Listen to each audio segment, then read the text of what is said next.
Mga katrops, welcome back ulit kayo sa aking channel Sports React PH at ngayon na ay pag-uusapan natin ang balitang mas deserve na nga daw ngayon ni Shai Gilgeous-Alexander na maging MVP kesa kay Nikola Jokic. Pag-uusapan na rin nga natin ngayon dito sa ating panibagong video ang naging laro ng Los Angeles Lakers laban sa Washington Wizards.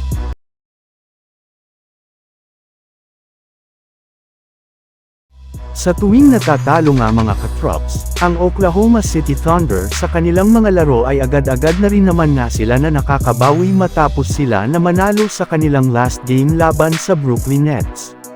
Sa madaling salita, hindi nga talaga sila masyadong naapektuhan ng kanilang huling pagkatalo bagkus mas ginawa pa nila itong motivation pa nga ito ng kanilang mga players para mag-improve kagaya na lang ni Shai Gilgeous-Alexander na gigil ngayon na magtala ng malalaking puntos sa kanilang opensa. In fact, nag-average na nga ito ngayong season ng 31.5 points per game kung saan na ipapaabot pa nga niya ito hanggang sa 40 puntos kapag kailangan talaga siya ng OKC Thunder na pangunahan ang kanilang opensa. At dahil sa magagandang performance niyo na sinabayan rin naman ang pagkakapanalo nila ng 8 beses sa kanilang huling 10 laro ay tuluyan na nga niya na nalampasan si Nikola Jokic sa top 1 sa pinakahuling inilabas na MVP race. Bagamat man nga impressive rin ang performance ni Jokic sa mga nakaraang game ng Denver Nuggets ay mas epektibo pa rin naman nga si SGA dahil sa sunod-sunod na panalo na nagawa ng OKC Thunder malayo sa Denver Nuggets na natatalo pa rin naman laban sa mga hindi ganun kalakasang kupunan.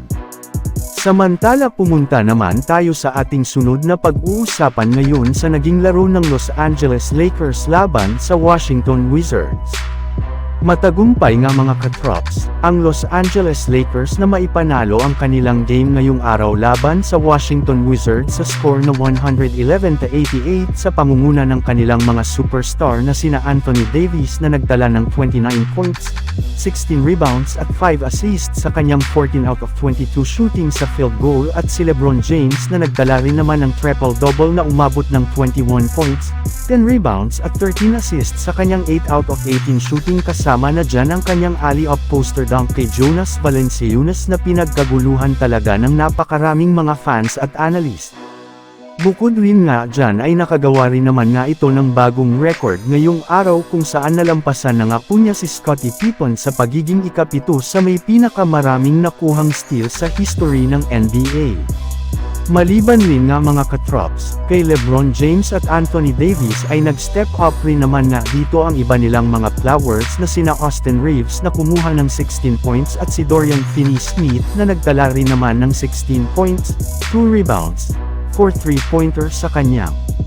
6 out of 8 shooting sa field goal sa loob lamang ng 22 minutes niya na playing time.